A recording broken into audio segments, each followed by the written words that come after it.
va parler, rien à voir, de torbal, c'est du sport adapté. Vous n'en avez peut-être jamais entendu parler, c'est l'occasion, c'est parti. Un sport de ballon pour les non-voyants, l'idée, venue d'Allemagne, a donné naissance au torbal. 2 équipes de 3 joueurs s'affrontent depuis leur camp. L'objectif, faire passer un ballon contenant quelques grelots dans le but adverse qui occupe toute la largeur du terrain. À Strasbourg, une dizaine de joueurs se retrouvent une fois par semaine, mais attention, le masque est obligatoire. On n'a pas tous le même handicap, donc il y en a qui sont aveugles. Moi je suis malvoyant, donc si je mets pas les lunettes, je vois la balle, quoi. Donc c'est pour ça, il vaut mieux avoir les lunettes, comme ça tout le monde est égalité, quoi.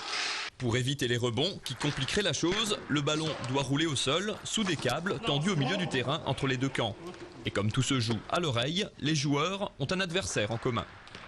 Le bruit, et rester concentré sur le ballon parce que même s'il est à l'extérieur du terrain, il faut toujours le suivre, que c'est le ramasseur qui l'a, qui le passe au joueur, et pas être déconcentré parce qu'il suffit d'1 seconde que le joueur tire, vous n'êtes pas concentré et le ballon il rentre. Au sol, 3 tapis aident les joueurs à s'orienter et à retrouver leur position d'attaque ou de défense. Des repères également indispensables pour évaluer la position du but adverse et ajuster son tir. C'est pas facile de se repérer. Il suffit d'un petit mouvement qu'on fait à l'envers, on tire à côté, ou voilà. Il y a souvent des problèmes de replacement. Le club strasbourgeois existe depuis plus de 30 ans et participe chaque année à un championnat de France. Plus encore que chez les valides, le sport remplit son rôle de socialisation, se dépenser, bien sûr, mais aussi être ensemble, jouer, partager, au point de dépasser le handicap.